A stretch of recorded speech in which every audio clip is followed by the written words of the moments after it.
안녕하십니까. 오래 기다리셨습니다. 모니터랩이 소개하는 SSE 플랫폼 기반 제로 트러스트 보안 웨비나 시작하도록 하겠습니다. 저는 오늘 사회를 맡은 유지영입니다. 오늘 웨비나를 위해 모니터랩의 윤승원 전무님, 김대현 전임 연구원님 나와 계십니다. 안녕하십니까. 안녕하십니까. 예, 반갑습니다. 전무님부터 간단히 자기소개 좀 부탁드리겠습니다. 네, 안녕하세요. 저는 모니터랩 전략기획실의 윤승원이라고 합니다. 저는 IT 분야에 90년대부터 이제 일을 시작해 왔고요. 주로 통신사의 사업 개발이나 서비스 기획을 담당했습니다. 국내 클라우드 산업 그리고 클라우드 보안 산업들의 이제 좀 산 증인이라고 좀 말씀드릴 수 있고요. 모니터랩에서 SSA 플랫폼 기반의 클라우드 보안 서비스를 기획하고 시장에 알리는 역할들을 담당하고 있습니다. 예, 예. 전무님은 20년, 25년 이상 보안 업무를 해오셨는데요. 그야말로 이 분야의 베테랑이라고 말씀드릴 수가 있을 것 같습니다. 그런데 그 웹페이지에 나와 있는 전무님의 프로필을 보면요. 모니터랩이 국내 유일의 SSE 플랫폼 기반 보안 벤더라고 나와 있더라고요. 네네. 예, 국내 유일의 SSE 플랫폼 기반 보안 벤더가 맞나요? 네네. 모니터랩은 2016년서부터 아이온 클라우드라는 SSE 플랫폼, SASE 플랫폼 기반의 보안 서비스를 제공을 하기 시작했고요. 예. 예, 그때부터 계속 그 SASE 플랫폼들의 보안 모듈들을 업그레이드 하면서 국내 유일의 SSE 플랫폼 기반의 보안 서비스 플레이어로 자리매김하고 있습니다. 예, 예. 그러니까 국내 유일의 SSE 플랫폼 기반 보안 벤더를 기억해 주시면 좋을 것 같고요. 또 사실 모니터랩 하면 프록시를 많이 떠오르지 않습니까? 네, 맞습니다. 예, 프록시 기술의 또 리더고요. 그래서 애플리케이션 시큐리티의 또 리더로서 많은 분들이 알고 계실 것 같습니다. 자, 김대현 전임 연구원님, 예, 부탁드리겠습니다. 네. 안녕하세요. 저는 모니터랩의 상품기획팀에서 일을 하고 있는 김대현이라고 합니다. 저는 모니터랩 클라우드 보안 서비스인 아이온 클라우드를 기획하고 담당하고 있습니다. 네, 그러시군요. 김대현 전임 연구원님은 아직 젊으신데요. 예, 예. 어떻게 해서 보안 업무를 시작하게 되셨습니까? 제가 이제 미래에 대한 일을 구상하고 있었을 때 당시가 코로나가 막 터졌을 텐데 네. 코로나 터졌을 때 정보 보안에 대한 관심이 전 세계적으로 많이 높아졌잖아요. 그 유학 시절에요? 예, 그렇습니다. 예, 예, 예. 그렇다 보니까 이제 저희 미래에 대한 비전도 정보 보안 분야로 세우는 게 좋겠다 싶었고, 이제 대한민국에서는 어떤 보안 기업들이 좀 대표적으로 있나 찾아봤고, 이제 앞으로의 보안 서비스는 또 클라우드로 이루어지다 보니까 클라우드 보안 서비스 영역에서의 강자를 또 찾게 되었고, 그중에서 또 모니터랩이라는 기업이 눈에 띄었기 때문에 제가 아마 이곳으로 오지 않았나 싶습니다. 그렇게 해서 모니터랩하고의 또 인연이 시작이 됐군요. 알겠습니다. 자, 이제 윤승원 전무님의 발표를 저희가 이제 청해 들어야 할 텐데요. 전무님, 그 인터넷 비즈니스가 확산되면서 방화벽을 경계로 내외부망을 구분한 이른바 그 경계 보안이 시작되지 않았습니까? 네, 맞습니다. 예, 예. 그런데 기업의 네트워크라든가 내부망 등이 고도화되면서, 그러니까 IT 환경이 고도화되면서 이른바 탈경계화 현상이 발달하게 되는데요. 네네. 예. 우리가 금융권이 중요하고, 이제 금융권을 보면 2013년부터 망 분리가 도입되지 않았습니까? 네네. 그 이후로 지금까지 오랫동안 그 망 분리라는 어떻게 보면 원초적인 그 원칙이라고도 할 수 있을 텐데요. 네네. 예. 그 원칙이 오랫동안 지켜지고 있습니다. 물론 네. 뭐 연구 개발망이라든가 예외는 있습니다만은. 근데 이제 2024년 올 초부터 금융위에서 망 규제 완화를 논의하고 있습니다. 네. 이 부분이 어찌 보면 걸을 수 없는 시대적인 흐름이기도 할 것 같은데요. 자, 그렇게 됐을 때 결국 망 규제가 완화되고 망이 연동이 됐을 때 클라우드 사용이라든가 사스 이용 등이 급증하지 않겠습니까? 금융권에서. 네, 맞습니다. 자, 그렇게 됐을 때 기업의 공격 표면이 이제 확장될 텐데요. 네. 예. 자, 그러면 금융권의 데이터의 중요성이라든가 민감성은 이루 말할 수가 없을 정도인데요. 향후 망 연동이 되면 그야말로 엄청나고 집요한 공격이 예상됩니다. 네네. 예. 그랬을 때 이 보안을 어떻게 구현할 것인가. 이게 어떻게 보면 시대적인 과제이기도 한데요. 네네. 그렇게 됐을 때 현존하는 보안 기술의 총합체에 의해야 한다는 생각이 듭니다. 네. 예. 전무님 생각은 어떠십니까? 네, 맞습니다. 일반 기업에서 다루는 데이터도 물론 중요하지만, 금융권에서 다루는 데이터는 굉장히 중요하죠. 그래서 사실 지금 공공기관에서도, 공공기관의 전체적인 이제 데이터 체계를, MLS라고 해서 이제 데이터의 중요성에 따라서, 보안 체계를 좀 달리하는, 망 분리 완화 방안을 좀 검토를 하고 있는데요. 금융기관도 비슷한 어떤 사례를 남기게 될 것 같습니다. 그래서 계정계나 뭐 기관계 같은 중요한 시스템은 물리적인 망분리 못지않은 이제 보안 체계를 갖추고, 그렇지 않고 인터넷 뱅킹이나 다른 어플리케이션을 개발하는 어떤 그 오픈된 환경이 가능한 부분들을 선별해서 그 RBI나 VDI를 이용해서 물리적으로 망분리를 하지 않는 좀 효율적으로 업무를 할 수 있는 방안들을 순차적으로 도입해서 좀 더 효율적으로 물리적인 망분리를 극복할 수 있는 방안들을 가지고 망분리 완화 정책들을 만들어내지 않을까 싶습니다. 예, 예. 알겠습니다. 자, 이 정도가 되면 시청자 여러분들께서 윤승원 전무님의 프레젠테이션을 막 듣고 싶어 하실 것 같습니다. 더 이상 이제 Q&A를 하면 욕먹을 것 같고요. 이제 윤승원 전무님의 모니터랩이 소개하는 SSE 플랫폼 기반 제로 트러스트 보안이라는 제목의 프레젠테이션을 청해 듣도록 하겠습니다. 네, 안녕하세요. 저는 모니터랩 전략기획실의 윤승원이라고 합니다. 지금부터 모니터랩이 소개하는 SSE 플랫폼 기반 제로 트러스트 보안 세션을 시작하도록 하겠습니다. 모니터랩은 오늘 두 가지 파트로 이제 세션을 준비했고요. 제가 일단 제로 트러스트 보안이 왜 탄생하게 되었는지, 그리고 아까 사회자님께서 말씀하신 금융권의 망분리, 공공기관의 망분리의 어떤 그 진행 경과들이 어떻게 진행되고 있는지, 그리고 제로 트러스트의 아키텍처들이 어떻게 발전되고 있는지, 마지막으로 모니터랩이 제공하는 제로 트러스트 보안 아키텍처에 대한 프로포저를 소개하는 세션으로 진행을 하고요. 다음 세션으로 저희 그 상품기획팀의 김대현 연구원이 모니터랩이 소개하는 제로 트러스트 보안 플랫폼에 대해서 상세하게 기능들을 소개하는 세션으로 진행하도록 하겠습니다. 네, 목차는 이렇게 진행을 할 예정이고요. 제로 트러스트 보안의 필요성부터 이제 말씀을 드리겠습니다. 2000년대 이전에 제가 이제 90년대부터 이제 IT 기업에서 업무를 시작했는데요.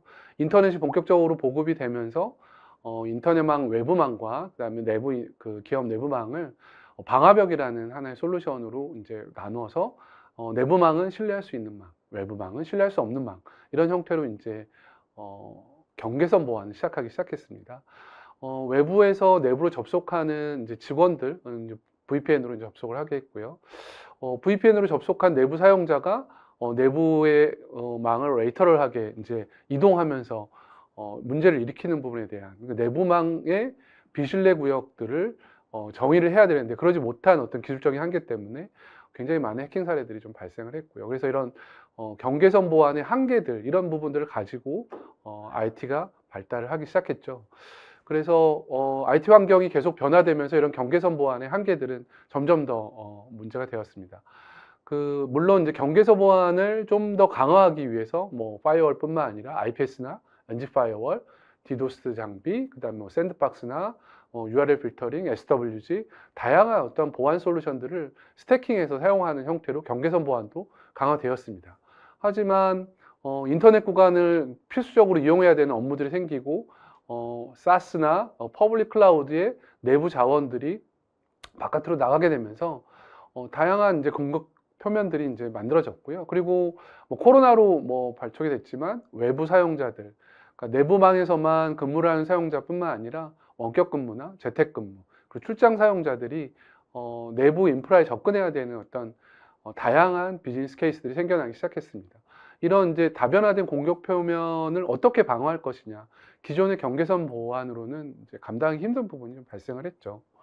좀 정리를 해보면 뭐 여태까지 제가 말씀드린 부분이 요즘 뭐 소위 얘기하는 디지털 트랜스포메이션 DX로의 전환인데요.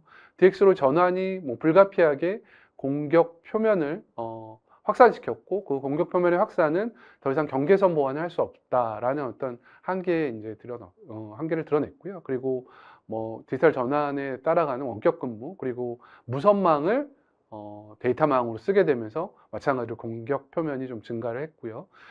클라우드 컴퓨팅의 어떤 사용 확산, 그리고 뭐 지능형 위협은 계속 증가하고 있죠. 기업의 어떤 그 피싱 공격을 통해서 지속적으로 지능형 공격들을 이제 고도화하면서 필수적으로 경계선 보안으로 할 수 없는 어떤 보안 분야들이 계속 확산되고 있는 상황입니다. 제로 트러스트 기반의 보안 아키텍처가 결국은 경계선 기반의 보안을 한계를 극복할 수 있는 이제 대안이 되고 있는데요. 제가 한번 읽어보겠습니다. 제로 트러스트는 신뢰를 배제하고 강력한 인증, 최소 권한 부여, 컨텍스트에 따르는 동적 접근 제어를 통한 위험 최소화 및 높은 보안성을 확보하려는 보안 철학이다라고 말씀드릴 수 있겠는데요. 이 제로 트러스트 보안이라는 게 특정 솔루션 몇 개를 도입해서 할 수 있는 부분은 아닙니다. 그래서 제가 이제 보안 철학 부분에 빨간색 글씨를 쳐놨는데요. 특정 솔루션, 기술적인 보안도 당연히 필요하겠지만 기업의 컴플라이언스의 고도화, 보안 관리의 고도화와 구성원들의 어떤 보안 인식의 어떤 전환 같은 것들이 같이 기술적인 보안과 함께 따라가야 제로 트러스트 기반 보안 아키텍처를 도입하고 그 뒤에 설명드리는 것처럼 제로 트러스트 보안 수준을 업그레이드 할 수 있는 이런 어떤 체계로 갈 수 있습니다. 제로 트러스트의 어떤 등장 배경, 오리진을 좀 살펴보도록 하겠습니다. 아까 말씀드린 것처럼 2000년대 네트워크 세그멘테이션을 통해서 내부망과 외부망을 이제 분리를 했고요. 2001년에 802.1x 같은 이제 인증 체계를 통해서 액세스 컨트롤을 하기 시작합니다. 그리고 2004년도에는 제리코 포럼에서 디페리미터라이제이션이라고 하는 탈경계화라는 모델을 소개합니다. 그리고 2010년에 포레스트에서 존 킨더버그라는 이제 애널리스트가 한 15페이지짜리의 제로 트러스트라는 용어가 포함된 리포트를 내기 시작하면서 제로 트러스트가 본격적으로 소개되기 시작합니다. 2014년에는 구글의 이제 비욘드 커퍼레이션에서 제로 트러스트 사상을 담은 내부 보안 체계를 발표를 했고요. 2017년, 18년을 거치면서 가트너에서 세시, GTNA를 이제 소개를 하고 2020년에 미국의 NIST에서 SP800-207이라는 문서를 내면서 제로 트러스트 아키텍처를 본격적으로 시장에 소개하기 시작합니다. 제로 트러스트 관련된 국내의 정책 동향을 살펴보겠습니다. 우측에 일단 해외, 북미 쪽이 되겠죠. 해외 정책 동향을 살펴보겠습니다. 2014년, 15년을 겪으면서 OPM 개인정보 유출 사고가 발생을 합니다.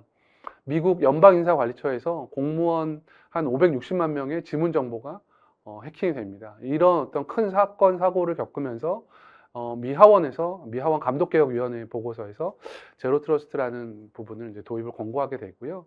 2020년에 앞서 말씀드린 것처럼 제로 트러스트 아키텍처를 NIST에서 800-207 문서로 발간하게 됩니다.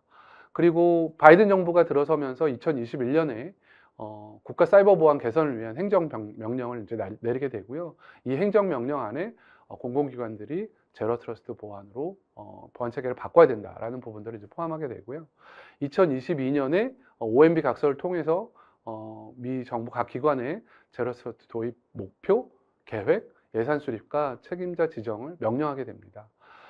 같은 해 이제 NIST SP 1800-35 문서에 미국의 각 그 보안 벤더와 공공기관들의 어떤 이런 그 제로 트러스트 가이드라인을 엮어서 제로 트러스트 아키텍처를 구현하는 페이퍼를 내게 됩니다. 그래서 팔로알토나 시스코, 지스케일러 같은 다양한 보안 벤더들이 제로 트러스트를 어떻게 기술적으로 구현할 수 있는지에 대한 레퍼런스 문서들이 1800-35에 담기게 됩니다. 그리고 작년 2023년 4월에 GTMM 버전 2.0 제로 트러스트 성숙도 모델이 발표되면서 제로 트러스트를 기술적으로 어떻게 구현해야 되고 어떻게 컴플라이언스를 관리해야 되는지 북미를 기점으로 가이드라인들이 이제 만들어지게 되고요. 국내 같은 경우는 2022년 2월에 과기정통부의 제로 트러스트 정책 포럼이 발족되게 되고 작년 4월에 디플정에서 제로 트러스트 신보안체계 도입 부분이 발표되게 됩니다. 그리고 작년 7월에 과기정통부에서 제로 트러스트 보안 가이드라인 1.0이 발표가 됐고요. 아마 올해 하반기에 제로 트러스트 보안 가이드라인 2.0이 발표될 걸로 예상되고 있습니다. 다음은 이제 제로 트러스트와 관련된 망분리 관련 국내 정책 동향입니다. 2013년 3.20 사태 때문에 같은 해 이제 12월에 전자금융거래법 개정으로 망분리 규제가 도입이 되었죠. 꽤 많은 시간, 한 10년이라는 시간이 흘렀는데 두 대의 PC를 사용하고 업무 효율이나 비용 부담, 그리고 최근에 AI나 SaaS 같은 것들에 대한 어떤 접근성이 떨어지면서 금융권의 어떤 생산성 저하가 화두가 됐습니다. 그래서 2022년 11월에 연구개발망에 대한 망분리 예외 허용이 이제 시작이 됐고요. 그리고 작년에는 9월에 내부방 클라우드 기반 SaaS 활용 특례를 일단 부여를 했습니다. 오피스 365나 구글 워크스페이스, 그리고 국내의 다양한 어떤 SaaS들을 이제 활용할 수 있도록 문을 좀 열었고요. 그리고 올해 4월에는 금융위원회의 망분리 규제 합리화 논의를 이제 착수하기 시작했습니다. 금융기관에 이제 그 다양한 어떤 그 데이터들을 좀 이제 분리를 해서 망분리를 좀 완화하라는 움직임이 좀 있고요. 그리고 이거와 관련돼서 이제 공공기관도 망분리 완화 관련 정책을 검토를 하고 있습니다. 마찬가지로 물리적 망분리가 가지고 있는 PC를 2대 사용해야 된다는 어떤 그 불합리함, 그리고 업무 비용의 비효율성, 그리고 마찬가지로 AI나 SaaS 같은 것들을 업무에 좀 활용해서 생산성을 올려야 되는데 이 물리적 망분리 환경의 어떤 제약 조건들이 이런 부분들의 검토를 좀 촉발시켰고요. PC 한 대로 내 외부망 업무 수행을 할 수 있도록 VDI나 제로 트러스트 보안 같은 부분을 도입해서 망분리를 보완하기 위한 어떤 그런 정책들을 검토하게 됩니다. 그래서 추진 경과를 살펴보면 국가 사이버 보안 체계를 다중계층 보안, MLS라고 하죠. 멀티레벨 시큐리티를 전환해서 그 망분리 완화 부분을 이제 검토를 하고 있고요. 현재 MLS TF가 운영 중입니다. 그래서 국가 데이터를 C, 클래시파이드 정보, 그리고 S, 센서티브 정보, 그리고 O, 오픈, 비식별화된 민감 정보나 행정 정보 같은 것들을 오픈된 정보로 나누고, 최근에는 또 I라고 해서 인터넷에 공개된 보도자료나 입찰 공고 같은 부분들까지 이제 좀 나눠서 CSO 그리고 플러스 I까지 나눠서 각 데이터의 성격에 따라서 VDI나 RBI 그리고 이제 제로 트러스트 보안 정책을 적절하게 섞어서 망분리를 완화할 수 있는, 물리적 망분리를 완화할 수 있는 정책들을 지금 개발하고 있고요. 아마 올해 9월 정도 되면 MLS 가이드라인 1.0이 공공기관에 좀 배포가 될 걸로 예상이 되고 있고요. 아마 연말에는 일반에 이제 배포가 돼서 공공기관의 망분리 완화들이 정책적으로 좀 표출이 될 것 같습니다. 공공기관 망분리 완화를 위한 MLS 정책에 따라서 VDI 등을 활용한 논리적 망분리 범위와 데이터의 구분에 따른 제로 트러스트 보안 기술 적용 등급이 금융권 망분리 관련 정책에 수용될 것으로 예상되고 있습니다. 다음은 제로 트러스트 보안 아키텍처입니다. 제로 트러스트 보안 아키텍처는 NIST의 그 산하 센터죠. NCCOE에서 정리한 아키텍처를 먼저 소개시켜 드릴 건데요. 사용자 또는 단말 프로세스에 대한 신뢰도를 검증하고 검증 후에 엔터프라이즈 리소스의 연결을 허용하는 권한을 최소 권한 원칙에 기반해서 부여하고, 사용자 단말 또는 프로세스에 대한 신뢰도를 지속적으로 검증하고 검증 후에 엔터프라이즈 리소스 시스템이나 애플리케이션의 연결을 허용하는 어떤 전체적인 프로세스를 갖게 됩니다. 그래서 단말에서 연결을 허용하는 어떤 그 프로토콜로 STP를 사용을 해서 기존의 VPN 프로토콜을 좀 보완하는, 그리고 사용자의 권한과 컨텍스트에 따라서 애플리케이션을 세그멘테이션해서 접속하는 어떤 그런 형태의 접속 방법들을 이제 그 제로스트 아키텍처에서 권고를 하고 있고요. 그리고 이런 아키텍처를 좀 더 이제 그 자세히 살펴보면 우측이 NIST에서 발표한 제로스트 아키텍처고요. 좌측이 작년 7월에 과기부에서 발표한 제로스트 아키텍처 보안 모델입니다. 위쪽 영역이 컨트롤 플레인, 그리고 아래쪽 영역이 데이터 플레인으로 나눠져서 사용자의 디바이스나 사용자의 권한에 따라서 애플리케이션 세그멘테이션하고 그 권한이 허용된 디바이스에 대해서 권한이 허용된 애플리케이션을 할당해서 통신 채널을 만들어서 정책 시점 쪽에서 통신 채널을 연결해서 어플리케이션을 할당해서 사용하는 어떤 구조로 되어 있고요. 팔러시 엔진, 팔러시 어드민, 팔러시 인포스먼트 포인트, 그리고 뭐 접근 주체에 따라서 엔터프라이즈 리소스에 연결하는 전체적인 흐름을 좀 담고 있다고 보시면 될 것 같습니다. 단순히 포인트 솔루션, 엔드 포인트, 그다음에 뭐 세시 플랫폼이나 파이어월, 그리고 SWG 같은 포인트 솔루션들이 어떤 개별적으로 구축되는 형태가 아니라 이것들이 그 동적으로 연결이 돼서 오케스트레이션, 그 다음에 오토메이션 할 수 있는 형태로 보안 관리를 해야 되는 어떤 미션이 생긴 거라고 보시면 될 것 같습니다. 다음은 제로 트러스트 보안 아키텍처의 이제 핵심 요소와 성숙도 단계입니다. 핵심 요소는 제로 트러스트 아키텍처에서 어떤 부분을 다뤄야 되는 부분들을 얘기를 하고 있고요. 핵심 요소, 뭐, 6필라라고 얘기하는데, 6필라는 식별자, 이제 아이디죠. 그리고 엔드포인트의 디바이스, 네트워크, 시스템, 워크로드, 애플리케이션으로 볼 수 있고요. 그 다음에 데이터, 6가지 영역에 대해서 각각 보안 요소들을 적용해야 되는 부분이 있고요. 그리고 제로 트러스트가 얼마나 그 적절하게 적용됐느냐 하는 부분은 머처리티 스테이지를 통해서 확인할 수 있습니다. 그래서 트래디셔널, 이니셜, 어드밴스드, 그리고 옵티말 단계를 통해서 최상의 옵티말 단계로 갈 수 있는 여정을 이제 보통 이제 제로 트러스트 도입 여정이라고 저희가 얘기를 하면서 포인트 솔루션과 도입 기관의 컴플라이언스, 그리고 그 도입 기관에 근무하는 사용자들의 보안인식 변화 같은 것들을 같이 이렇게 올려가면서 제로 트러스트 보안 아키텍처를 도입하는 기관이나 기업에 제공하게 됩니다. 이런 모든 솔루션들은 비저빌리티나 어널리틱스가 가능해야 되고, 그리고 오케스트레이션, 오토메이션이 가능하게끔 구축이 돼야 될 걸로 예상이 됩니다. 다음은 이제 제로 트러스트 관련 기술 현황입니다. 대부분 뭐 뒷장에서 말씀드리겠지만 그 글로벌 기업들이 글로벌로 분산된 어떤 다국적 기업들의 서비스를 제공하기 위해서 세시나 SSA 플랫폼을 기반으로 하고 있고요. 세시나 SSA 플랫폼들에 대한 컴포넌트는 뭐 GTNA, SDP, 그리고 CASB, SWG, Firewall as a Service 같은 것들로 이루어져 있고요.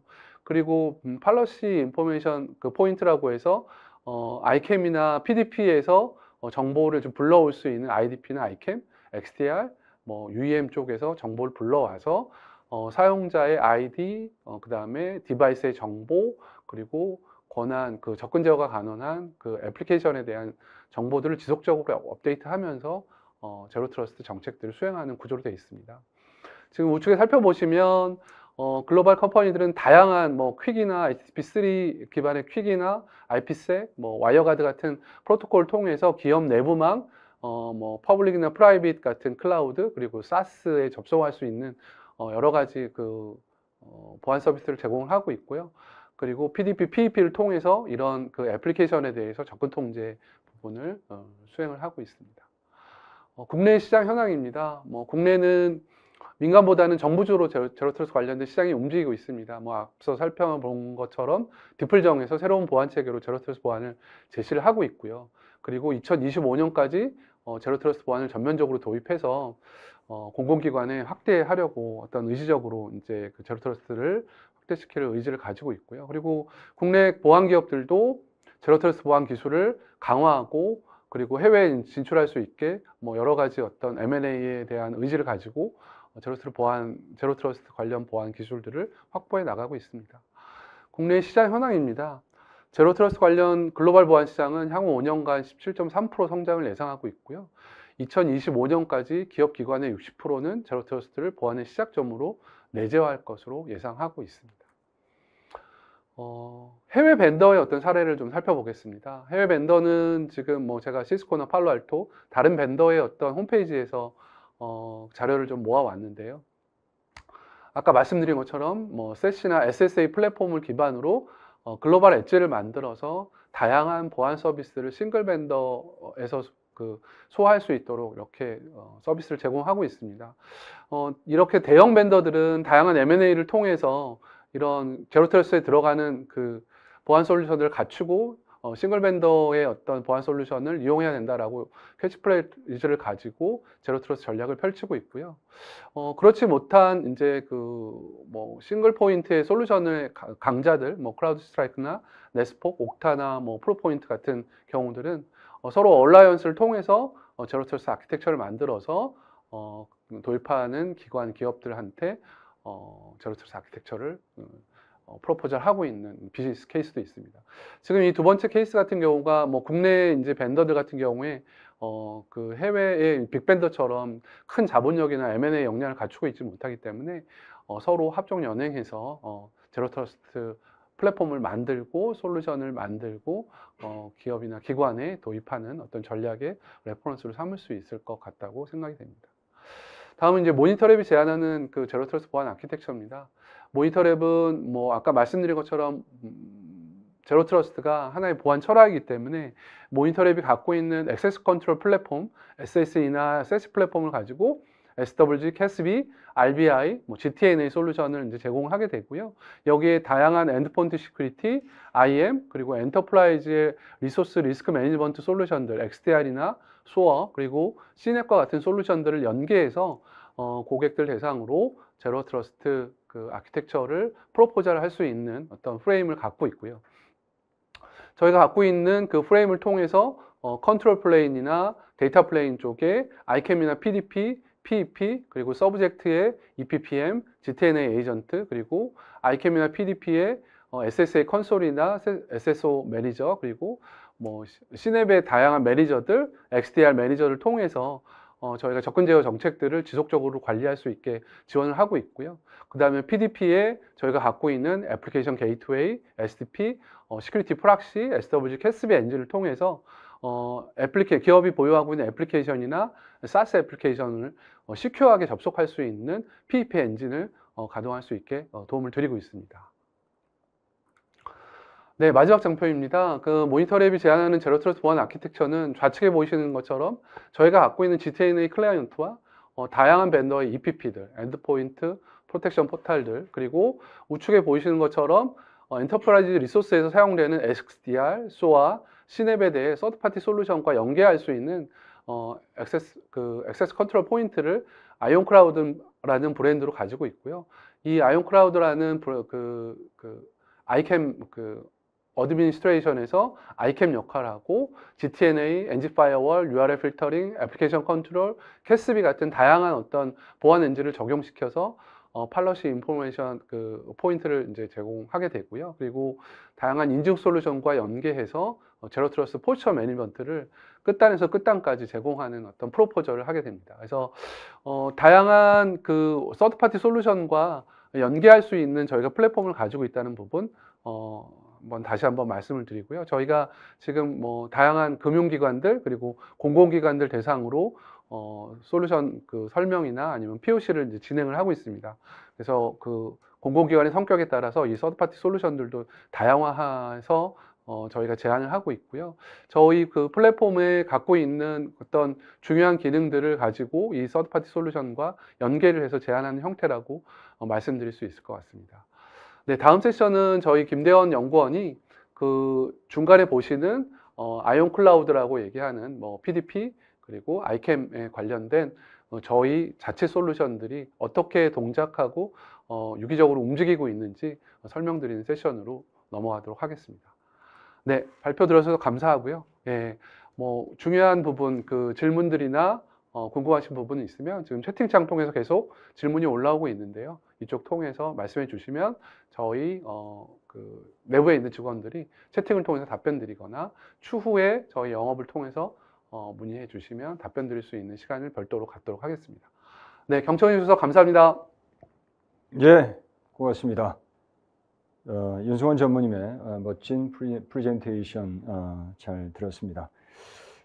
전무님 그 발표 도중에 많은 질문이 지금 올라오고 있습니다. 예, 그 열심히 좀 또 답글도 달아주고 계시고요. 자, 전무님께서 여러 가지 말씀 설명 잘 해주셨는데요. 사실 이 제로 트러스트를 구현시킬 수 있는 어떤 플랫폼을 만든다라고 하는 것은 특정 솔루션을 도입하고 구축하는 것으로 완료할 수는 없는 거 아니겠습니까? 네, 맞습니다. 예, 예.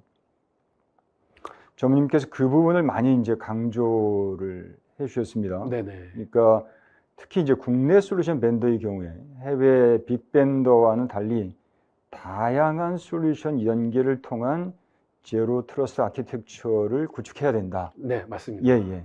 이제 그런 부분에 대한 질문도 많이 올라왔어요, 사실은. 네네네. 예, 예. 그래서 전무님께서는 다양한 보안 솔루션의 연계와 또 가시성 그리고 통합 운영 방안 필요성에 대해서 강조를 해주셨는데요. 네네.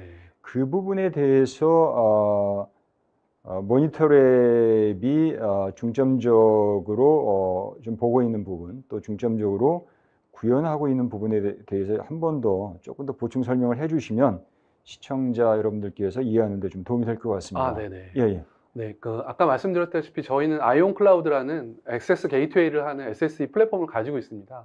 근데 제로 트러스트는 서브젝트라는 그 엔드포인트에서 엔드포인트가 접속하는 시스템이나 애플리케이션까지 전반적인 어떤 그 트래픽의 흐름들을 이제 관리를 해야 되거든요. 그래서 엔드포인트의 어떤 뭐 안티바이러스나 안티 랜섬웨어 그리고 포스처 매니지먼트 그리고 뭐 기업이 원하는 소프트웨어가 최신 업데이트 버전으로 깔려 있는지 이런 엔드포인트 시큐리티가 사실 필수적으로 탑재가 돼야 되고요. 그리고 서버나 애플리케이션 사이드에는 XDR이나 SOA 같은 이제 시스템이 이제 이상행위, 예를 들어서 한 1년 동안 한 번도 내리지 않았던 명령어를 특정 시스템에서 관리자가 내렸을 때 이걸 어떻게 인지하고 어떻게 리스크에 대한 해칭을 해야 될지 이런 부분들에 대한 어떤 디텍션 앤 리스판스 대책이 필요합니다. 예, 이런 부분들을 이제 모니터랩의 액세스 게이트웨이에서 PDP 엔진 아까 말씀드린 팔러시 그 디시전 포인트에서 캐치를 해서 연계를 통해서 캐치를 해서 해당 계정과 디바이스에 대한 안정성을 재검증하고 이 사람이 권한을 받은 사람이 맞는지 이런 부분들을 지속적으로 이제 팔로우를 해야 온전한 제로 트러스트 아키텍처를 확보할 수 있거든요. 그래서 전체적인 솔루션을 국내에서 다 보유한다기보다는 엔드포인트에서 좋은 솔루션을 보유하고 있는 사업자 그리고 서버나 애플리케이션 보안을 위해서 좋은 솔루션을 보유하고 있는 사업자와 연계를 통해서 전체적인 제로 트러스트 아키텍처를 만들어서 도입이 필요한 기관이나 기업들한테 프로포저를 할 수 있다는 게 모니터랩의 강점이라고 말씀드릴 수 있습니다. 예, 예. 잘 알겠습니다. 자, 이렇게 해서 윤승원 전무님의 프레젠테이션 그리고 질문에 대한 답변을 들었는데요. 계속해서 많은 질문이 지금 올라오고 있습니다. 뭐 질문 하나만 좀 볼까요, 일단? 윤성원님께서 질문하신 내용인데 지금 전무님께서 설명하신 내용하고도 좀 같은 맥락의 질문이라서 제가 좀 올려봤는데요. 제로 트러스트 솔루션의 여러 가지 이제 기능들이 있지 않습니까? 사용자 네네. 인증, 뭐 기기 인증, 최소한 원칙, 적분제 뭐 이런 것들이 있는데 이런 많은 기능을 하나의 솔루션으로는 당연히 제공하기 어렵겠죠. 네네. 그러면 이런 많은 기능들을 어떻게 제공하는가 궁금하신 것 같아요. 도대체 몇 개의 솔루션으로 구현하는 거냐 이런 질문이 네네. 올라왔습니다. 네네. 예, 예. 제 이름하고 좀 비슷하신 질문 올려주신 예, 예, 임성원이라고 반갑습니다. 예, 예, 예. 좋은 질문 주셨고요. 지금 이제 저희 모니터랩에서 자체적으로 포스처 매니지먼트라고 하는 뭐 사용자 인증, 기기 인증을 하는 기능들을 가지고 있어요. 하지만 이제 도입을 해야 되는 기관의 눈높이에 따라서 저희 솔루션 말고 우리는 안티바이러스도 검증해야 되고 안티 랜섬웨어도 검증해야 되고 그리고 다양한 소프트웨어들에 대한 최신 업데이트가 되어 있는지도 검증해야 되고 엔드포인트에 대한 굉장히 높은 수준의 컴플라이언스를 갖고 있는 기업들이라고 한다면 저희가 엔드포인트 솔루션, 보안 솔루션을 갖고 있는 뭐 국내 안랩이라든지 그런 그 업체들하고 연계를 해서 빌저빌리티나 그리고 저희가 갖고 있는 PDP, 아이캠의 그런 엔드포인트의 어떤 스코어링을 가져와서 연계하는 부분들을 지금 연계를 해놓고 고객한테 프로포즈를 할 수 있게 지금 준비 작업을 마쳤습니다. 그래서 지금 질문 주신 것처럼 몇 개의 솔루션이라고 정확히 말씀드릴 수는 없지만 그게 이제 고객의 컴플라이언스 수준에 따라서 모니터를 갖고 있는 포스처 매니지먼트로 커버가 가능한 고객도 있고요. 아니면 엔드포인트 시큐리티와 저희 모니터랩의 아이캠을 연동해서 제공해야 되는 경우도 있고 이렇게 케이스에 따라서 좀 나눠진다고 말씀드릴 수 있을 것 같습니다. 예, 예. 그러니까 고객사의 상황에 따라서 네네. 또 고객사의 컴플라이언스의 어떤 그 부분에 따라서 네네. 이제 그때 다이나믹하게 대응을 해줄 수 있다. 맞습니다. 취지로 이제 말씀을 해주셨고요. 자, 이렇게 이제 윤승원 전무님의 발표를 들어봤습니다. 그 다음에 이제 김대현 전임 연구원님 프레젠테이션을 저희가 청해서 들어봐야 할 텐데요. 김대현 전임 연구원님, 물론 이제 프레젠테이션에서 상세하게 설명을 해 주실 것 같은데요. 자, 지금 SSE 플랫폼이라고 하는 키워드가 여러 번 지금 언급이 됐습니다. 전무님도 설명을 해주셨고요. 또 질문에도 이제 올라오고 있는데요. 먼저 SSE 플랫폼에 대해서 간략하게 설명을 해주시고 프레젠테이션을 해주시면 전임 연구원님의 설명을 듣는데 좀 도움이 될 것 같습니다.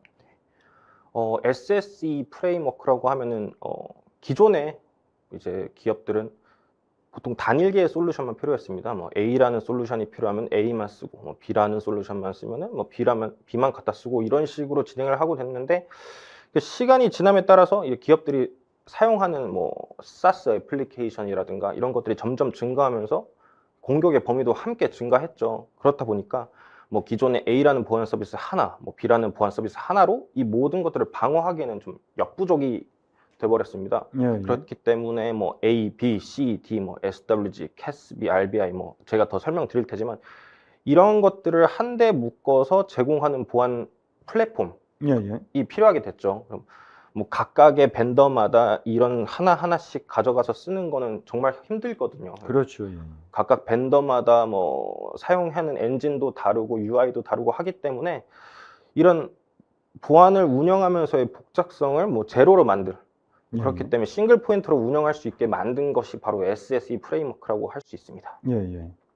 자, 그러면 지금 전임 연구원님, 김대현 전임 연구원님께서 설명해 주신 것처럼 제로 트러스트를 구현시키기 위해서는 복잡성이 제로가 돼야 되지 않겠습니까? 사용자 입장에서는 네, 싱글 포인트가 중요한 거고요. 네네. 자, 그러면은 그 많은 SSE 플랫폼의 구성 요소들, 서브셋들, 뭐 예를 들어서 SWG, CASB, DLP, ATP 여러 가지가 있지 않습니까?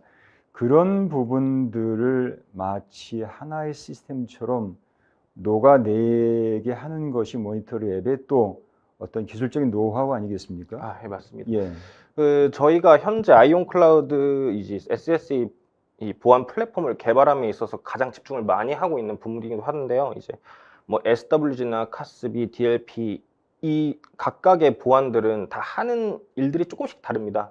하지만 그 뒤에는 아주 작은 교집합들이 조금씩 있거든요. 예, 예. 그래서 이 교집합분들을 합쳐서 저는 유기적인 보안체라고 설명을 드리곤 해요. 유기적인 보안체요. 네, 예, 예. 유기적으로 다 얽히고 설켜 있기 때문에 마치 각각의 다른 서비스이지만 하나의 보안 서비스처럼 이제 운영을 할 수 있게끔 뭐 서비스를 직접 운영하시는 보안 담당자가 UI 콘솔을 만지든 아니면 저희가 뭐 이 엔진을 설계하든 뭐 프론트엔드 단위든 백 단위든 하나의 유기적인 이 보안 통합체로 이제 운영할 수 있게끔 설계하고 이제 운영할 수 있도록 하는 것에 집중을 하고 있습니다. 예, 예, 예. 알겠습니다. 자, 김대현 전임 연구원님 이 설명하시는데 아주 그 열정이 느껴집니다. 예. 자, 그러면 이제 김대현 전임 연구원님의 모니터랩 SS 기반의 제로 트러스트 포트폴리오라는 제목의 프레젠테이션을 역시 또 청해 듣도록 하겠습니다.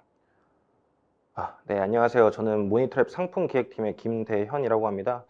또 이번 시간에는 저번 앞선 섹션에서 윤승원 전무님께서 잘 설명해 주신 이 제로 트러스트 철학을 활용해서 저희 모니터랩에서는 어떠한 그런 보안 서비스들을 어떻게 제공하고 있는지 말씀드리려고 합니다.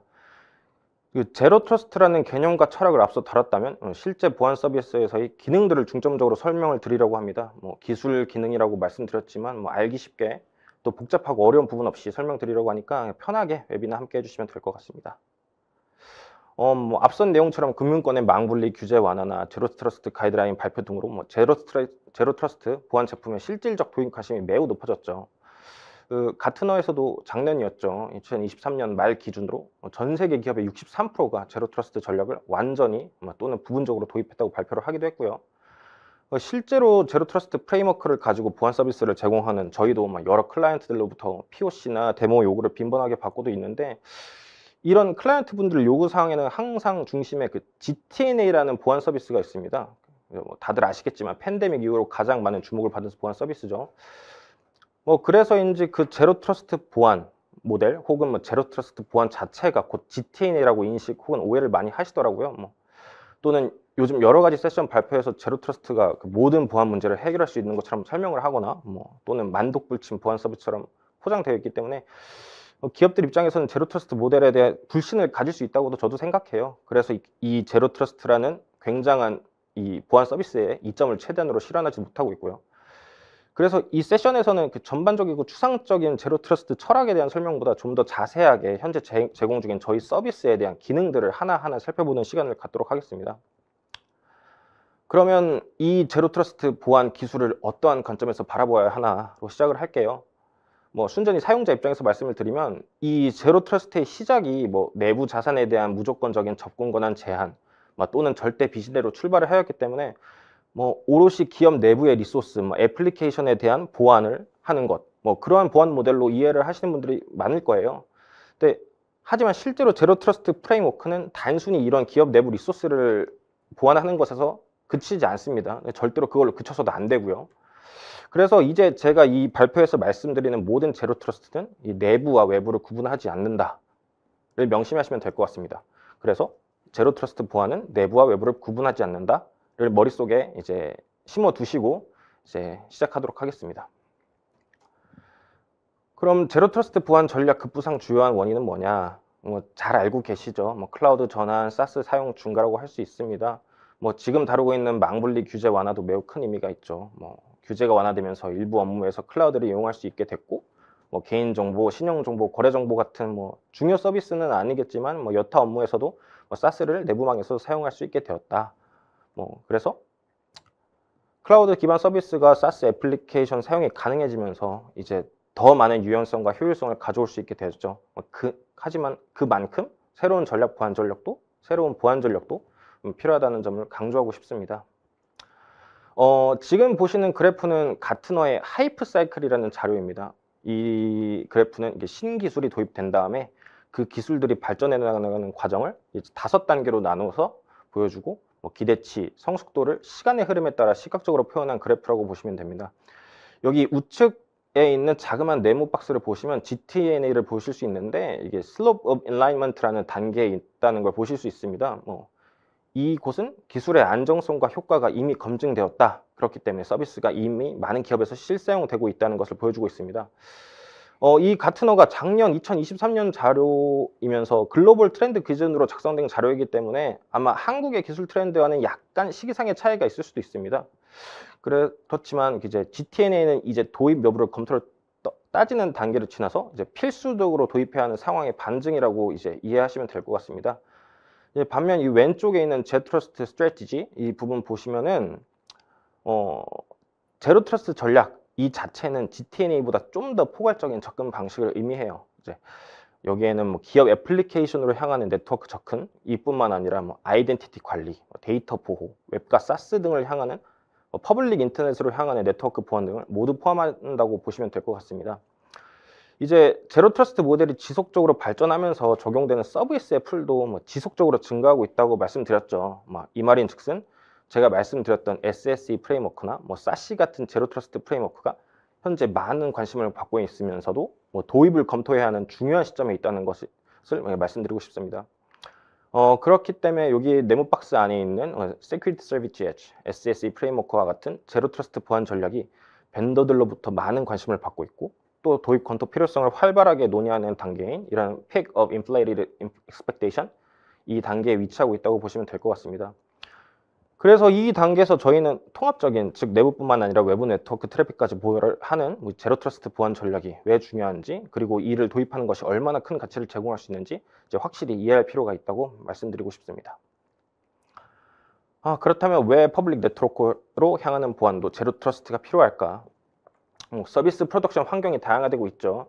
흔히 말하는 멀티 클라우드 환경, 하이브리드 클라우드 환경화되고 있다고 말씀드립니다. 그리고 기업들이 다양한 클라우드 서비스를 동시에 활용하고 보다 유연하고 효율적인 IT 인프라를 구축하고 있죠. 또 이제 현재 기업 트래픽 대부분이 내부 네트워크로 직접 가지 않고 퍼블릭 인터넷으로 직접 이동하고 있습니다. 아마 이러한 변화가 기존의 내부 보안 방식을 제고해야 하는 가장 큰 이유라고 말씀드리고 싶습니다. 트래픽이 온프레미스 네트워크와 데이터 센터를 통하게 강제로 보내서 접근을 보완하는 시도보다 훨씬 효율적이고요. 종합하자면 애플리케이션이 하이퍼스케일러의 호스팅이 되든 온프레미스에 제공되든 사스로 이동되든 어떤 경우든 상관없이 공통된 보안과 통제, 즉 내부와 외부에 대한 공통된 제로 트러스트 보안을 유지할 필요가 있다는 것을 말씀드리고 싶습니다. 이러한 통합 보안의 대표적인 보안 프레임워크가 바로 최근에 많이 들어보셨고 오늘도 수차례나 말씀드렸던 SSE 혹은 SASE입니다. 기존에 사용 중이시던 Secure Web Gateway나 방화벽 같은 보안 서비스, 그리고 요즘 굉장히 새롭게 필요성이 대두되는 CASB, RBI 같은 보안 서비스들을 한데 못 가서 즉 싱글 포인트로 제공하는 이런 보안 프레임워크 혹은 서비스라고 보시면 될 것 같습니다. 저희 모니터랩에서도 이런 싱글 포인트 보안 서비스를 제공하고 있습니다. 말씀드렸던 아이온 클라우드라고 부르고요. 이제 구독형 보안 플랫폼이라고 보시면 됩니다. Secured as a Service, 세카스 등으로 부르기도 하죠. 그래서 저희 모니터랩에서는 기존에 제공하고 있는 보안 제품들 플러스 새롭게 런칭을 하는 보안 서비스들을 하나의 플랫폼에서 구독형으로 그리고 전 세계 다양한 곳에 위치한 엣지, 흔히 팝스라고 부르는 곳 이런 곳을 통해서 별도의 설치 없이 바로 운영할 수 있게끔 만든 서비스라고 보시면 될 것 같습니다. 그 중에서도 시큐어 인터넷 액세스 그리고 시큐어 리모트 액세스가 있는데 이 두 제품이 바로 제로 트러스트 기반의 보안 서비스라고 보시면 됩니다. 시큐어 인터넷 액세스부터 말씀드리자면은 이게 바로 SSE 프레임워크 기반 보안 서비스고요.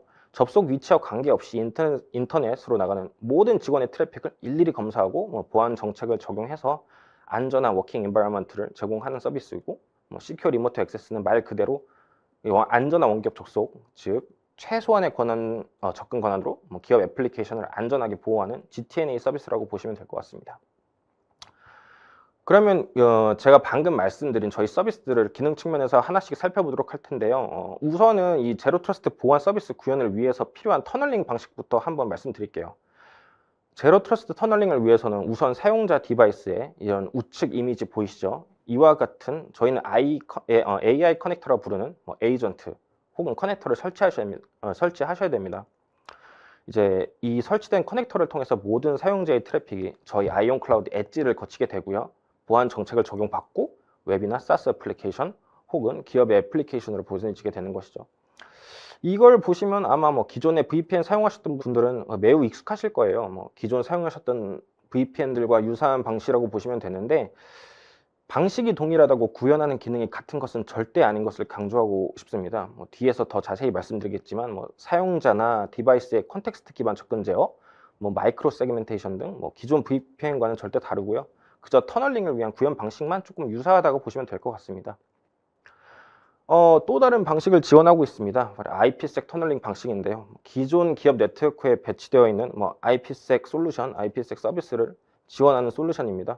그래서 지금 사용하고 계신 그런 IPsec 솔루션을 그대로 사용하면 된다는 장점이 있습니다. 아무래도 개개인의 디바이스에 에이전트나 커넥터 같은 소프트웨어를 설치를 꺼려 하시는 분들도 계실 거예요. 기업 입장에서는 타사의 소프트웨어를 자기 장치에 설치를 원하지도 않고요. 그런 분들이나 혹은 이미 IPsec 이런 장비들을 기업에서 사용하고 계신 분들한테는 이제 고려해 볼 수 있는 방식이라고 할 수 있겠습니다. 네, 방금까지 말씀드렸던 것처럼 제로 트러스트 터널링을 구현하려면 에이전트 같은 특별한 환경을 구성해야 된다고 말씀드렸죠. 그럼 이 페이지에서 한 번만 더 자세하게 보고 넘어갈게요. 네, 보시는 좌우측 그림들은 퍼블릭 인터넷으로 향하는 트래픽에 대한 제로 트러스트 터널링 구현 방식을 제가 이미지 도식화해 놓은 겁니다. 기업 네트워크 인프라나 컴플레이언스 따라서 에이전트를 설치할 수도 아니면 IPsec을 설치할 수도 되는데 가급적이면 저희 입장에서는 에이전트를 사용하라고 말씀드리고 싶어요. 실제로도 저희가 POC나 데모를 할 때도 그렇게 권장하고 있고요. 이게 왜냐하면 이 방식이 아니게 되면 사실상 제로 트러스트가 아니게 되거든요. 잘 아시겠지만 제로 트러스트 원칙 중 하나인 사용자 신원 혹은 콘텍스트 기반의 정책 적용을 구현하려면 이 에이전트가 필수입니다.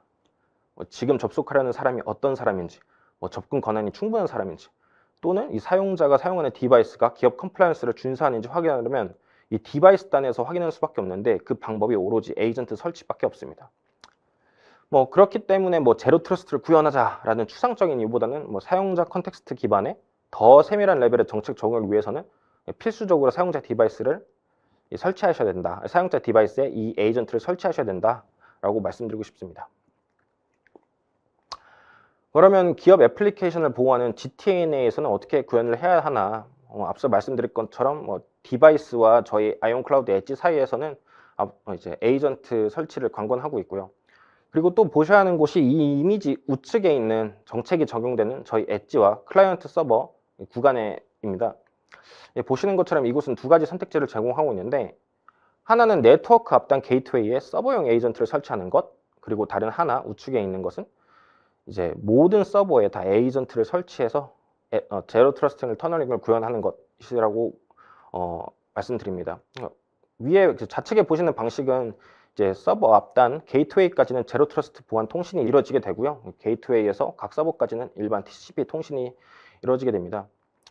우측처럼 사실상 모든 서버에 이 에이전트를 설치해서 유지하기가 쉽지 않습니다. 그래서 저희도 게이트웨이 방식을 권해드리고 있고요. 실제로 클라이언트 분들도 이 방식을 더 선호하고 있고, 저희뿐만 아니라 SSE나 SAS를 제공하는 다른 외산 벤더들도 역시 이러한 방법으로 이 터널링을 구현하고 있습니다. 그 외 IPsec 터널링 방식도 지원하고 있지만 제한된 제로 트러스트 기능 때문에 권하고 있지는 않습니다. 지금 보시는 페이지는 이제 방금까지 설명해드린 제로 트러스트 터널링 기반으로 저희가 현재 제공 중인 보안 서비스 라인업입니다. 좌측 6개, SWG, CASB, Firewall as a Service, NGDPI, ATP, RBI는 이제 Secure Internet Access고, 우측에 GTNA는 이제 Secure Remote Access에서 제공 중인 솔루션입니다. 그러면 이제 각각 보안 서비스에서 어떠한 기능들이 제공되는지 자세히 알아보는 시간을 갖도록 하겠습니다. 이제 저희가 말씀드릴 내용들은 이제 아키텍처 레벨의 깊이는 아니고 이 서비스 사용자, 보안 담당자 입장에서 아시면 좋을 정도로 간단하게 살펴볼 테니까 편안하게 보시면 될 것 같습니다. 첫 번째로 보실 서비스는 Secure Remote Access의 GTNA입니다. GTNA는 앞서 말씀드린 것처럼 에이전트를 통한 사용자 인증이 가장 첫 번째로 이루어집니다.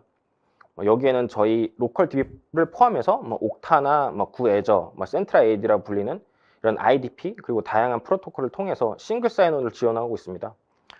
이 단계는 말 그대로 접속하려는 사용자가 누구인지, 이 사용자가 접근 권한 레벨은 어떻게 되는지 이런 것들을 파악하기 위한 절차라고 보시면 될 것 같습니다. 이 스텝에서 한 발짝 더 나아가서 이제 사용자의 컨텍스트까지 파악할 수 있는 게 있는데, 이제 바로 디바이스 포스처 체크라고 하는 중요한 단계입니다. 이제 접속하려는 디바이스가 기업에서 정해진 보안 정책, 즉 보안 디바이스가 보안 눈높이를 충족하는지 확인하는 단계라고 보시면 될 것 같습니다. 이 단계에서는 디바이스 포스처 룰들을 수립하게 되고요. 세워진 룰 기반으로 기업 애플리케이션마다 접근 정책이 수립되게 됩니다. 간단하게 말해서 이 디바이스 포스처 룰을 기반으로 사용자의 접근을 허용할 것인지 아니면 차단할 것인지 결정을 하게 된다고 보시면 될 것 같아요. 이를 통해서 보다 정교하게 기업 컴플라이언스에 준수하는 보안을 실현할 수 있게 되는 것이죠. 예를 들어 보면 접속 디바이스에서 방화벽이 실행되고 있는지, 아니면 특정 프로세스가 러닝되고 있는지, 디바이스의 OS 버전 업데이트가 보안 담당자가 지정한 특정 넘버링 이하인지 확인을 하게 되고요. 만약 이러한 정책에 해당되지 않는 디바이스는 내부 리소스의 접근이 아예 안 되게 설정할 수 있는 것이죠. 즉 말하자면 사용자가 그래 나 에이전트 로그인했어, 나 합법한 유저지, 그러니까 기업 애플리케이션을 향하는 길을 터봐, 이렇게 말을 하더라도 디바이스 포스 정책이 네가 접촉하려는 기기에서는 방화벽도 없고 특정 프로세스도 없어, 그러면 너는 우리 정책에 부합하지 않네, 너 접속 절대 안 돼 하고 애초에 길목을 차단하게 되는 것이죠. 특히 보안 컴플라이언스가 엄격한 기업 같은 경우에는 이제 비인가 디바이스를 통한 내부 리소스 접근에 굉장히 예민하잖아요. 이렇게 중요 애플리케이션마다 이러한 디바이스 포스 정책을 적용하게 된다면 비인가 디바이스, 좀비 PC나 내부 리소스에 위해를 가할 수 있는 장제 위험 장치로부터 접근들을 완전 차단할 수 있게 됩니다. 그 다음에 이 우측 하단 보시면 이렇게 각각 애플리케이션마다 정책을 구현하고 접근을 제한할 수 있게 만든 것이 바로 유저 투 앱 세그멘테이션입니다. 흔히들 이제 마이크로 세그멘테이션이라고 부르는 부분인데, 등록된 모든 기업 애플리케이션 하나하나가 각자가 최소한의 권한으로 접근될 수 있도록 보장하고, 애플리케이션마다 접근 레벨을 달리해서 정책의 유연함도 주고요, 동시에 보안도 한층 강화할 수 있는 그런 기능입니다. 사용자를 퍼블릭 네트워크가 아니라 이제 애플리케이션으로 직접 연결을 해서 레터럴 무브먼트 같은 기존의 VPN이 가지고 있던 보안 취약점으로부터 안전하게 이제 기업 애플리케이션을 지킬 수 있게 해주는 역할을 하고 있다고 보시면 될 것 같습니다. 지금까지 이렇게 말씀드린 모든 기능들은 GTNA를 구현함에 있어서 가장 기본적이면서 필수적인 요소라고 보시면 될 것 같습니다. 물론 저희 시큐어 리모트 액세스의 GTNA에서도 당연히 지원하고 있는 기능이라고 보시면 될 것 같습니다. 그러면 이런 생각도 들 수 있죠. 뭐 비인가 디바이스나 혹은 에이전트가 설치되지 않은 디바이스에서는 우리 기업 리소스에 접근이 안 되나? 뭐 좀 불편하지 않나? 라는 분이 분명히 계실 텐데, 특히 파트너, 뭐 기업의 파트너나 일부 클라이언트들에게 내부 리소스에 대한 제한적인 접근을 제공해야 될 때가 있습니다. 뭐 그러한 기업들에게는 뭐 이러한 GTNA 도입이 약간의 큰 허들이 될 수밖에 없겠죠. 매번 접근할 때마다 보안 담당자에게 뭐 이렇게 열어달라, 저기를 저렇게 열어달라 할 수도 없고, 뭐 정책을 달리할 수도 없고요.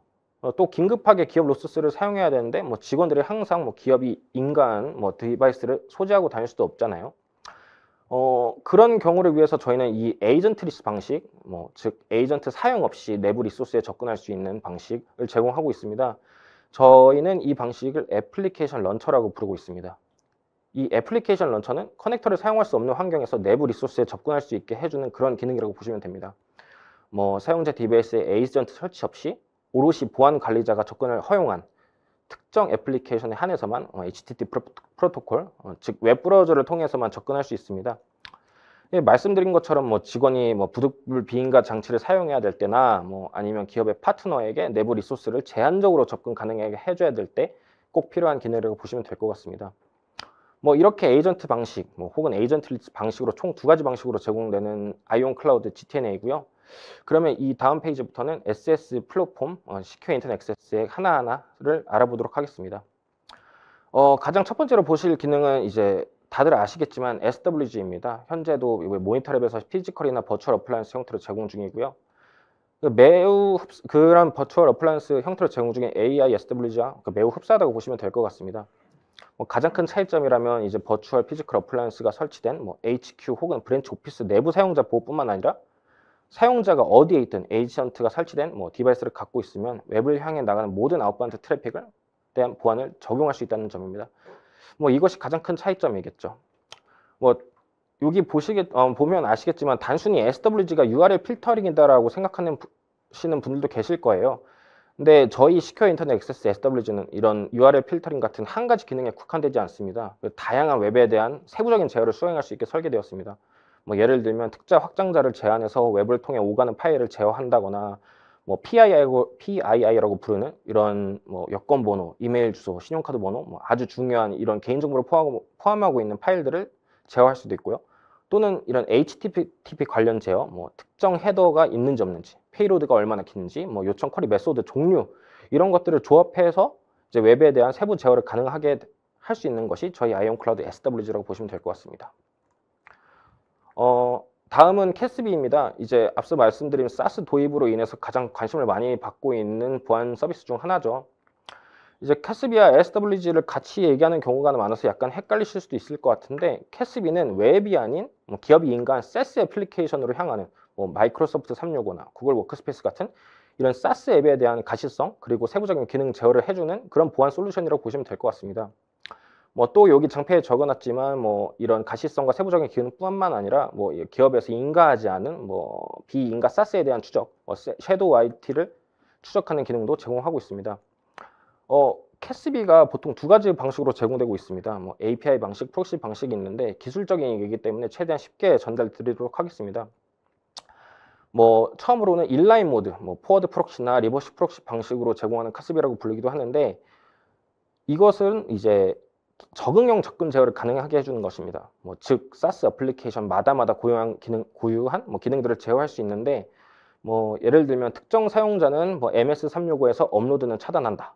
하지만 파일 다운로드는 가능하게 한다. 혹은 데이터 수정은 가능하지만 뭐 삭제에 대한 접근은 차단하는, 이러한 것들이 적응형 접근 제어라고 할 수 있습니다. 뭐 이러한 기능들은 모두 인라인 모드에서 제공되고요.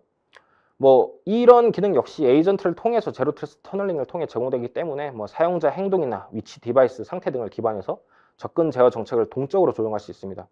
저희 아이온 클라우드 카스비도 당연히 이런 방식으로 적용되고 있고요.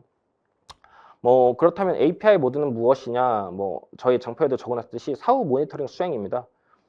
인라인 모드 같은 경우는 네트워크 트래픽을 분석해서 보안 정책을 적용을 할 수 있지만, 이 방식에서는 이제 SaaS 애플리케이션 내부의 세부 데이터 혹은 메타데이터에 대한 접근이 좀 불가능합니다.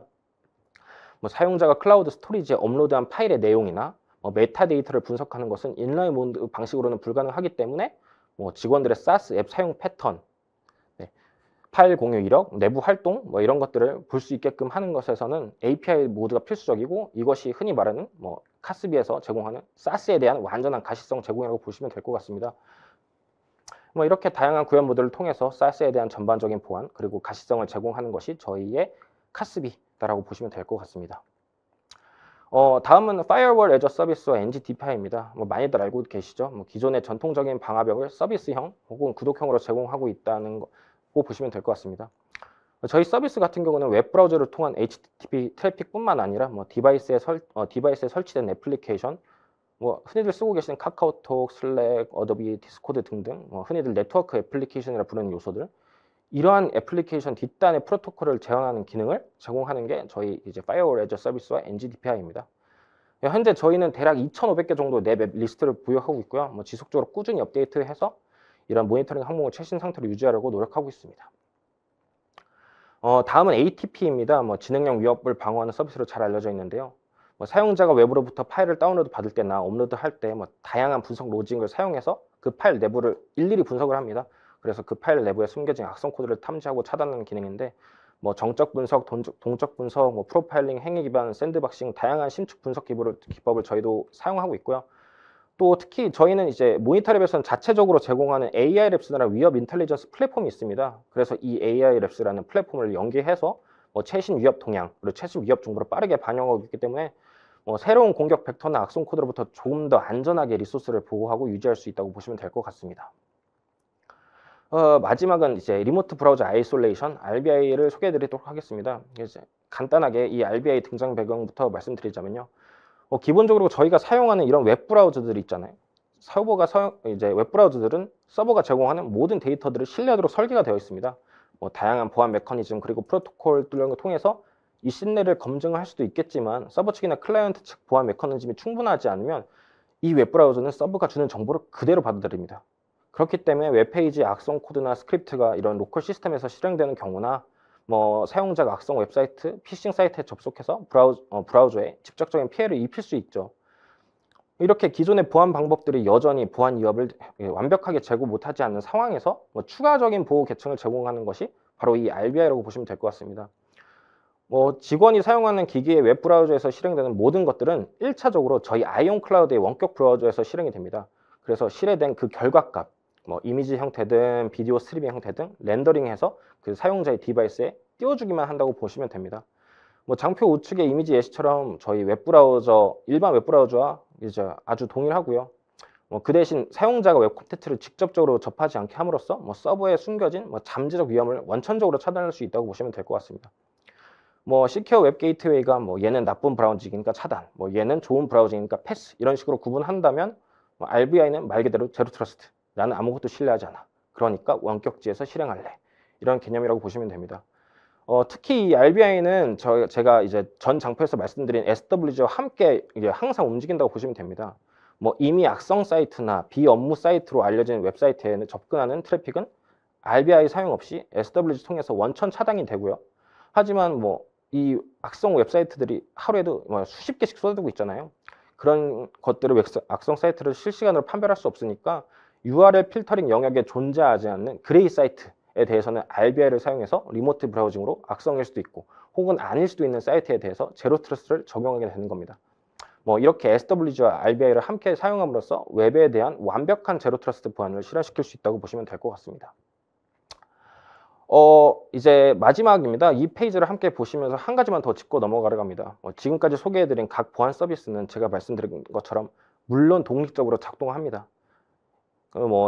하지만 이제 지금 IT 시대 멀티 프로덕션 환경에서는 이 단일 객체로서 보안 솔루션들이 기업이 원하는 보안 충족지를 만족시킬 수가 없다고 말씀드리고 싶어요. 뭐 예를 들어 SWG는 웹 트래픽 감시하고 보호하는 데 강점이 있지만 클라우드 애플리케이션 접근하는 데 있어서는 CASB가 꼭 필요하죠. 그리고 웹과 SaaS 애플리케이션을 오가는 파일들을 보호하는 DLP가 필수적이지만 그런 오가는 파일들 안을 자세히 분석하고 악성 코드가 있는지 없는지 판단하는 여부는 ATP가 꼭 필요하고요. 또 이런 더 보수적인 환경에서는 네트워크 접근을 위해서는 위의 보안 솔루션들과 더불어서 RBI가 꼭 필요하고요. 즉, 이 모든 서비스들이 독립적인 객체이지만 사실상 유기적으로는 얽혀 있다는 거를 말씀드리고 싶어요. 결국 교집합 부분이 있고 이 존재하는 부분이 여러 가지이지만 하나의 유기 보안체로 인식하셔야 된다고 말씀드리고 싶습니다. 뭐 이렇게 하면 결국에는 인터넷과 사스 트래픽 또한 뭐 외부로 나가는 이제 기업 애플리케이션을 향하는 트래픽도 보호할 수 있다고 말씀드리고 싶어요. 뭐 이상으로 제가 모니터랩이 제공하는 제로 트러스트 보안 아키텍처를 구성하기 위한 다양한 보안 모드를 설명드렸습니다. 뭐 금융권 망 분리 완화 이슈와 함께 다양한 고객에서 서비스 검토나 POC 요청이 있는 상황인데요. 저희 모니터랩에서는 앞서 설명드린 바와 같이 이제 SSE 플랫폼에서 제공하는 보안 모듈과 함께 다양한 서드 파티 보안 솔루션을 연계해서 뭐 제로 트러스트 아키텍처를 구현할 수 있도록 보안 모듈을 제공하기로 노력하고 있습니다. 여기까지 모니터랩 아이온 클라우드 제로 트러스트 보안 전략 솔루션에 대해서 소개해 드렸습니다. 이제 GTNA가 과거 검토 여부를 넘어 실제로 지금 도입되고 있는 것처럼 결국에는 SSE도 이제 고려하시게 될 날이 오실 것 같은데, 이제 외산 밴드뿐만 아니라 국내에서도 저희 아이온 클라우드와 같은 뭐 시큐어 인터넷 액세스, 시큐어 리모트 액세스도 좋은 서비스, 좋은 선택지임을 고려해 주셨으면 좋겠습니다. 지금까지 모니터랩의 제로 트러스트 포트폴리오 세션 발표 열심히 들어주셔서 감사합니다. 네, 고맙습니다. 김대현 전임연구원의 멋진 프레젠테이션이었습니다. 아주 열정적인 발표였습니다. 예. 자, 많은 질문들이 이제 올라왔는데요. 김대현 전임연구원님의 발표 내용이 또 많은 질문을 커버해 준 것 같습니다. 많은 또 궁금증들이 해결됐을 것 같고요. 아이온 클라우드의 시큐어 인터넷 액세스, 또 시큐어 리모트 액세스 이렇게 이런 서비스 좋은 선택지임을 고려해 달라는 당부도 이제 해주셨고요. 또 구독형 제공의 장점도 또 이제 말씀을 해주셨는데요. 예. 자,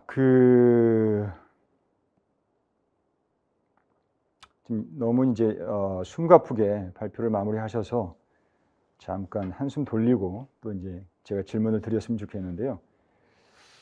자, 모니터랩의 기존 제품도 사실 유명하지 않습니까? 시장의 넘버원 웹방화벽, 또 DB 방화벽, 이런 기존의 제품과 제로 트러스트 보안의 어떤 올인원 패키지 형태가 가능할까요? 어떻습니까? 네. 저희가 DB 방화벽은 지금 질문 주신 분이 저희 모니터를 굉장히 잘 아시는 것 같은데요. DB 방화벽은 저희가 좀 단종시킨 지 시간이 지났고요. 네. 웹방화벽 같은 경우는 저희 세시 플랫폼에 같이 포함이 되어 있습니다. 그래서 저희가 그 플랫폼에서 비즈니스하고 있는 영역이 웹사이트 프로텍션, 그리고 시큐어 인터넷 액세스, 시큐어 리모트 액세스 세 가지 모듈로 구분이 되어 있고요. 웹방화벽 같은 경우는 지금 3,000개 이상의 고객을 확보하고 다양한 고객분에서 서비스를 실제로 이용하고 있습니다. 그래서 질문 주신 것처럼 저희 원래 가지고 있던 솔루션이 하나의 플랫폼에서 동작을 하고 있다, 이렇게 말씀드릴 수 있을 것 같습니다. 예. 자, 웹방화벽 얘기가 나와서 얘기인데요. 사실 모니터랩 하면은 어떤 프록시 기술 떠올리는 분들 많을 것 같습니다. 네네. 그래서 결국 보안을 위한 트래픽이 결국 이제 아이온 클라우드 엣지로 모이지 않겠습니까? 네. 그러면은 그것을 신속 정확하게 처리하는 기술이 결국 이제 프록시 기반의 기술일 텐데요. 네. 예. 그 프록시 기술이 바탕이 됐기 때문에 사실은 SSE 플랫폼도 가능한 거 아니겠습니까? 네, 맞습니다. 예, 어떻습니까? 사실 저희가 아까 말씀드린 것처럼 2016년부터 이제 세시 플랫폼을 가지고 비즈니스를 할 수 있었던 근본적인 원인은 저희가 이제 웹방화벽처럼 리버스 프락시로 트래픽을 저희 쪽으로 플랫폼으로 포워딩하는 기술하고, SWG처럼 포워드 프락시로 저희 플랫폼으로 트래픽을 포워딩하는 그 프락시 엔진을 가지고 있었기 때문에 가능한 부분이었고요. 그리고 저희 웹방화벽은 웬만한 엔터프라이즈 공공기관에 다 지금 설치가 돼 있고, 저희가 클릭하는 순간 어떤 그 고객사에서 뭔가 보안 검사를 한다는 어떤 그런 레이턴시를 느끼지 못할 정도로 신속하게 레이어 7 단계까지 트래픽을 분해해서 보안 검사를 하고 다시 패킷을 결합해서 웹서버에 요청을 보내는 그런 어떤 이제 그 레이턴시가 거의 제로에 가까운 성능을 가지고 있기 때문에 아까 뭐 지금 질문 중에서 SSD 플랫폼을 거치면 레이턴시 이슈가 있지 않느냐라는 질문을 주신 부분도 있었던 것 같은데요. 저희가 여태까지 뭐 한 8천여 개 이상의 고객사에서 그런 어떤 효율성을 검증했기 때문에 그 부분은 걱정 없이 서비스를 딜리버리 할 수 있다라고 말씀드릴 수 있을 것 같습니다. 예, 예. 오늘 제로라는 말이 많이 나옵니다. 예, 제로 트러스트도 나왔고, 아까 김대현 전임 연구원님 컴플렉서티 제로, 또 레이턴시 지금 이제 제로. 전문 레이턴시 제로 이렇게 이제 예, 제로란 키워드가 많이 나왔습니다. 자, 조성영님께서 질문하신 내용도 같은 맥락의 질문을 주셨습니다. 사실은 어떻게 보면은 이 부분은 직관적으로 궁금하게도 생각을 하실 것 같아요. 단일 벤더가 아닌 각기 다른 벤더의 보안 솔루션을 조합해서 사용할 경우 비효율성과 속도 저하 문제가 걱정이 될 텐데요. 자, 이거 한 번만 더 설명을 해 주시죠. 네. 아까 제가 제로 트러스트는 단일 솔루션으로 도입할 수 있는 부분이 아니라 어떤 그 보안의 철학이라고 말씀드렸는데요. 거기에 대해서 이제 중복적인 어떤 보안을 적용한다는 개념은 아닙니다. 아까 말씀드린 것처럼 에이전트의 컴플라이언스 수준이 높은 그 기업의 경우에는 높은 컴플라이언스를 만족시킬 수 있는 엔드포인트 시큐리티 솔루션을 저희 그 액세스 게이트웨이에 있는 SS 플랫폼하고 연동을 해서 그 사용자의 어떤 그 인증된 부분과 디바이스의 완결성을 이제 검사를 한다는 부분이고요. 지금 질문 주신 것처럼 저희 포스처 매니지먼트와 엔드포인트 시큐리티를 중복적으로 검사해서 효율을 떨어뜨린다는 개념하고는 좀 이제 다른 부분으로 해석해 주시면 좋을 것 같습니다. 예, 예. 알겠습니다. 자, 그 모니터랩에서 제공하는 그 여러 가지 솔루션의 집합체, 예, 다 국산 제품인가요? 하는 또 안경훈 님의 질문이 있었습니다. 네. 예, 예.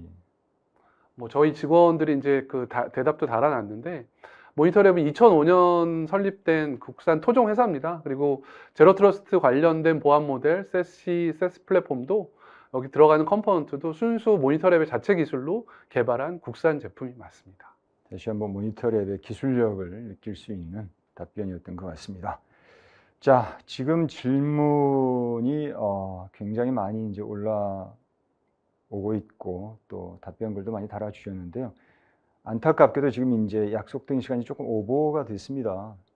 두 분 모시고 계속 질의응답 했으면 참 좋겠는데요. 네, 네. 예, 질의응답 할 수 있는 시간이 좀 더 있었으면 어떨까 하는 아쉬움도 들지만 지금 이제 약속된 시간이 다 됐기 때문에 또 이제 마무리는 해야 될 것 같습니다. 예, 자 그러면 그 마무리하기 전에 윤승원 전무님 혹시 코멘트 하실 거, 또 김대현 전임 연구원님 마지막으로 코멘트 하실 거 있으시면 간단하게 코멘트 해주시면 제가 이제 마무리하도록 하겠습니다. 네, 뭐 제가 답변도 많이 했고 해서 저희 이제 발표 잘 해주신 김대현 연구원 마지막 멘트 네. 부탁드립니다. 그 제가 발표할 때 마지막에 말씀드렸던 것처럼 이제 아이온 클라우드라는 제품이 국산 이제 SSE 벤더로서 유일하게 있는데 예, 예. 이제 SSE나 제로 트러스트 네트워크 액세스 같은 보안 제품을 도입하고 검토할 때 아직까지는 외산 벤더에 눈이 끌리는 거는 어쩔 수 없는 것 같습니다. 아무래도 시작한 것도 그쪽에서 더 빠르기도 했고요. 하지만 저희도 이제 아시다시피 말씀해 주셨던 것처럼 포워드 프록시나 리버스 프록시 방식으로 이런 엔진을 갈고 닦아왔기 때문에 전혀 이런 외산 벤더들에 비해서 기능이 뒤처지거나 뭐 안 좋다고 말씀드릴 수는 없을 것 같습니다. 그래서 예, 예. 뭐 앞으로도 지금 GTNA를 많이 도입하고 있는데 이 GTNA뿐만 아니라 후에 이런 통합적인 클라우드 보안 서비스 네트워크 이제 퍼블릭 네트워크로 나가는 보안 서비스에 대한 보안 서비스 검토를 하실 때도 이 아이온 클라우드라는 시큐어 인터넷 액세스, 뭐 시큐어 리모트 액세스가 가장 처음으로 이제 고려 대상이 되었으면 좋겠습니다. 예, 예. 김대현 전임 연구원님, 우리 젊은 피 답변에서 어떤 진정성이 느껴지고요. 또 모니터랩의 기술에 대한 자부심이 느껴집니다. 예. 자, 그 전무님 또 코멘트해 주시죠. 네네. 그 오늘 주제가 사실 그 망분리가 이슈가 되면서 이제 금융권에서 제로 트러스트를 어떻게 도입해야 되느냐라는 부분들이었는데요. 사실 저희가 지금 모 금융권에 있는 몇 개 기업들의 그 지금 POC를 진행을 하고 있습니다. 예. 그래서 이제 이런 어떤 결과물들이 금융권에서 제로 트러스트 보안을 SSA 플랫폼 기반으로 어떻게 이제 구현할 수 있는지에 대한 이제 레퍼런스를 좀 이제 도출해낼 수 있을 것 같아요. 마찬가지로 금융권뿐만이 아니라 공공기관의 일부 기관에서도 이제 저희 POC 요청이 있어서 POC를 진행을 하고 있습니다.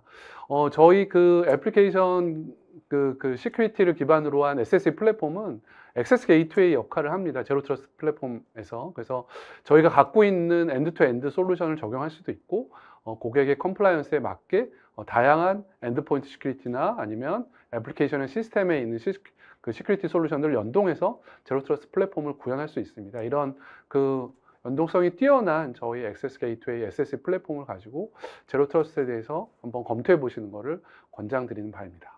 자, 이렇게 해서 윤성원 전무님의 이제 코멘트도 들어봤습니다. 전무님 그 SS 플랫폼의 이제 POC 뭐 프로젝트를 하고 계시지 않습니까? 네네.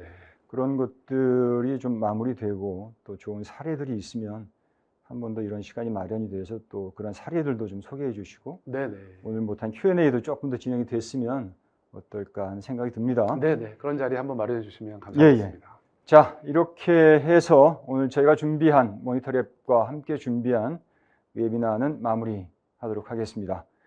금융권의 망 연동은 보안이 전제가 되지 않으면 할 수 없는 작업인 것 같습니다. 말 그대로 제로 트러스트 보안 전략과 그 전략을 구현하기 위한 SWG, CASB, DLP, ATP, RPI 등이 마치 하나의 생물처럼 상호 연동되고 아름답게 오케스트레이션이 되어야 할 텐데요.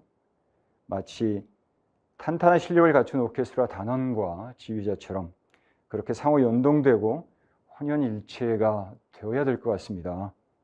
그런 제로 트러스트 보안을 생각하신다면 엔지니어의 진정성을 느낄 수 있는 또 엔지니어의 땀과 노력을 느낄 수 있는 오랫동안 제로 트러스트를 준비해온 또 준비된 기업 모니터랩을 기억해 주시기 바랍니다. 저희는 또 다른 콘텐츠로 다시 찾아뵙겠습니다. 오늘 수고 많으셨습니다. 감사합니다. 감사합니다.